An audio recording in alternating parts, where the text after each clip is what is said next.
Hey guys, thanks so much for joining me. And do you know what? I'm going to pause right there to tell you about Leslie, a very dear friend and a long-time Shedster, who told me that every time I introduce the Holy Shed and say hi, she says, "Hi Dave" to the TV. So, hi Leslie, special one to you. And it's so good to know you're there. And welcome everyone to the Holy Shed, which, as you can see, is not really in the Holy Shed at all.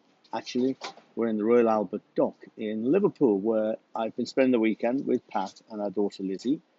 Thanks to our friend Anne, we were able to go to watch Liverpool play yesterday, and we're just hanging out here. Do you know, it was a fabulous day yesterday, and today, not so much. But anyway, here we are. And as you know by now, if you follow me on Facebook or whatever, we had an Oh My God, an OMG book party on Thursday to launch my autumn book tour. The party was everything that I wanted, and I'm so grateful to everyone who was there and made it such a memorable event. There was music, poetry, an unforgettable visit from Donald Trump, you know what I mean, who introduced the idea of MAGA, Make Anglicanism Great Again. So, Andy Harrison, thank you so much. I love you. Another wonderful feature was our dear friend Russell Bolter, an esteemed actor in various TV and stage shows, and a fellow Scouser who read some of my prayers with his incredible voice. And here is one.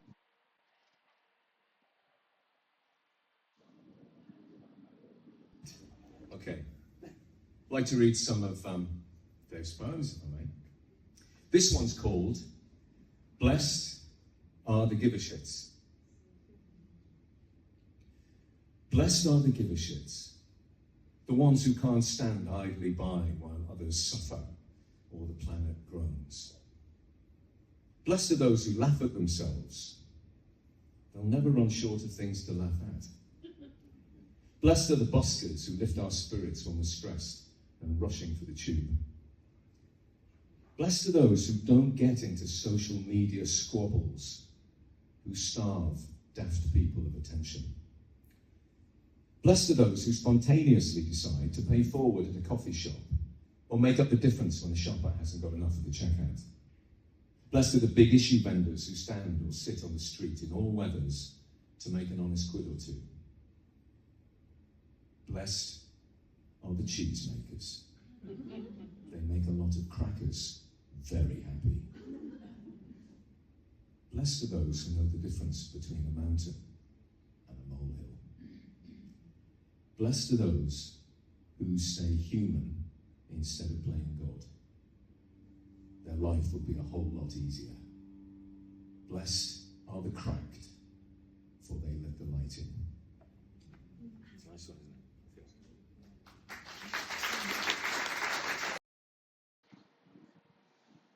Pretty good, eh? Thanks very much for that, Russell. Also, our lovely rector and bestest friend Anna chaired a conversation with me and Martin Rowe about our writings and our thoughts about prayer.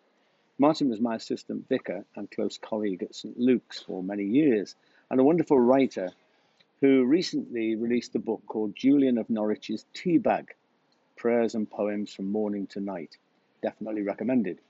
One of the things that Anna asked both of us was, is there a difference between a prayer and a poem? It's a cool question. To me, every poem is a prayer in some sense. I mean, I've got shelves of poetry books in the shed that contain some of the greatest prayers I know. People like Mary Oliver, David White, and Naomi Shihab Nye are right up there among my favourite poets who really write prayers. I find reading poetry a lot like looking into a mirror. Poems help me to explore and understand myself. They illuminate the soul. Of course, most of us, when we read a poem, inevitably want to know what it means. In other words, what is the writer getting at? Which is a perfectly good place to begin with reading a poem, but it can't be where we end up. And I find that sometimes the compulsion to understand the writer's intention is a distraction from more important questions, like how does this poem actually speak to me? What does it tell me about myself, about the world, about people, ultimately about God?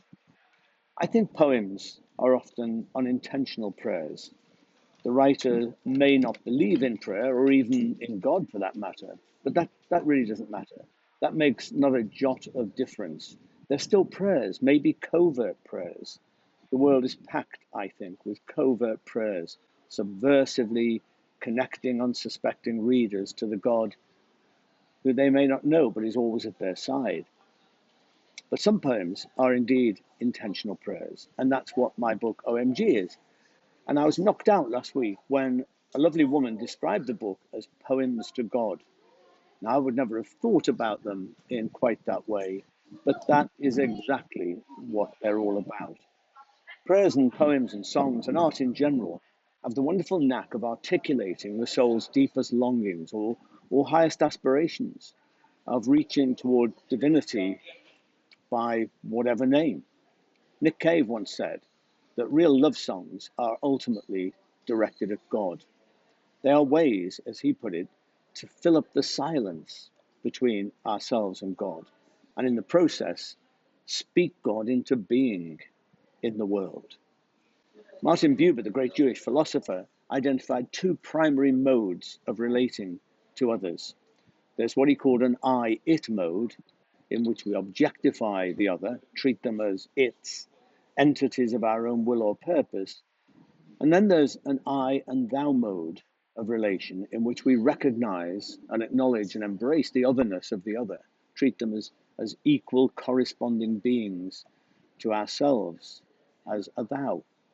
But here's the thing, Martin Buber said that whenever we connect with other people as a thou, the greater thou is always present between us. Wow.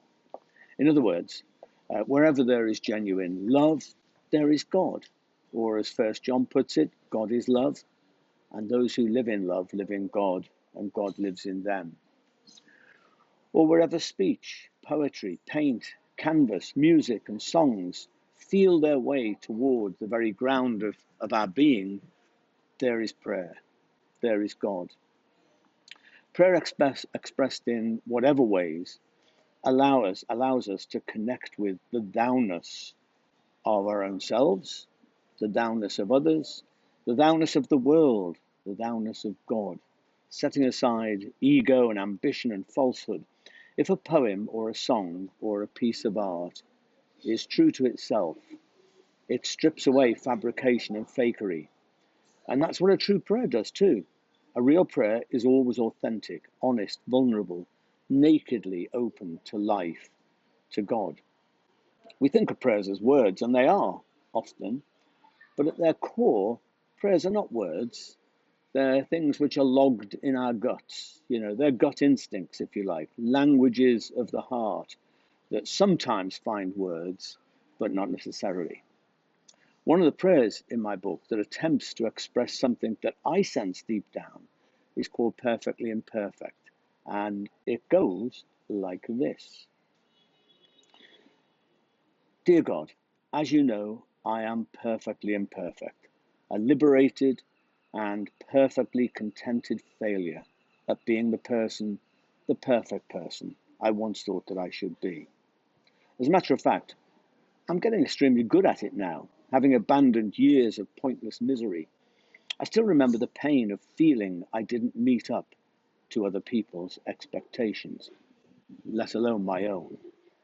And the shame of knowing that I was trying so hard to appear cool when inside I was in a sweat, losing grip on the ridiculous myth of a perfect self, which I once bought into. I really don't care now.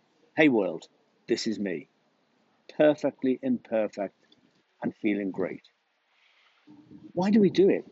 All that effort and the weight of carrying around another self who is nothing but a burdensome image from someone else's mirror. Now, to be myself. It took many years and places, phony smiles on other people's faces, just to discover the one who was there all along, waiting to be loved, cherished, and proudly offered to the world. Perfectly imperfect me. Amen. This is a very personal confession. I've suffered the pain of feeling that I didn't meet up to expectations, even my own, on many occasions. I've allowed other people's expectations to become a mask behind which I basically look for acceptance. I have allowed this to happen and then suffered the consequence. I've experienced the shame of knowing that while I have tried to act cool, I've really been in a sweat because of the ridiculous myth of a perfect self that I'd allowed to take hold.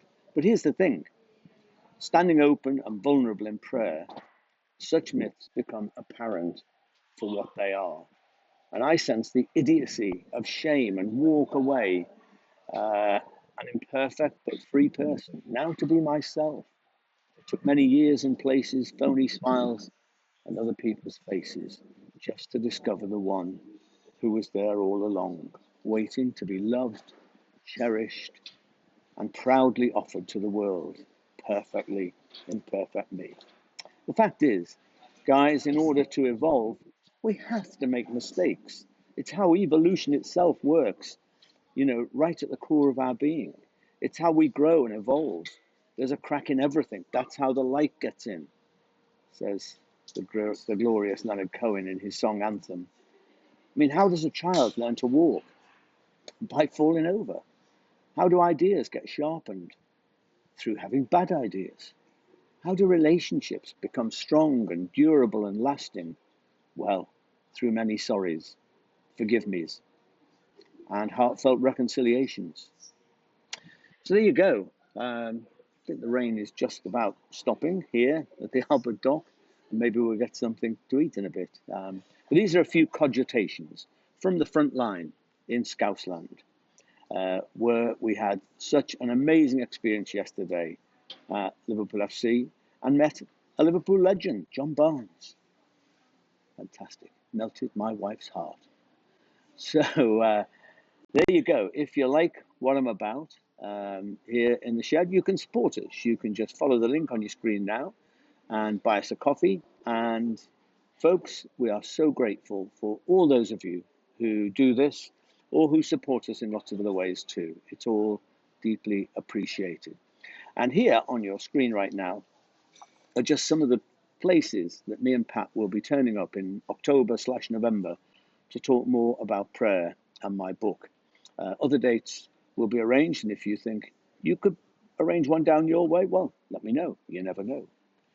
Meanwhile, just have a great week and be kind to yourselves, be kind to this wonderful world of which we're a part. Stay human, and I'll see you very soon. I'm going to leave you with the wonderful voice of Deepak Chopra saying some lovely, lovely words. See you soon. I will see a stranger today through the eyes of compassion. I will remind myself that this stranger has parents and people who love her, just like me.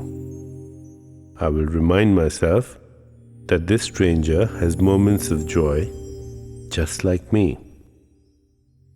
I will remind myself that this stranger has moments of anguish and suffering, just like me.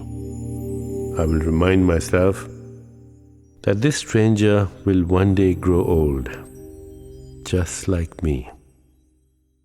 I will remind myself that this stranger will go through the cycles of illness and recovery, just like me.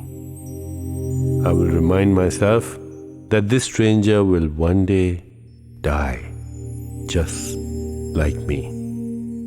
Through the eyes of compassion, I will know this stranger not as a stranger anymore, but as a living soul, just like me.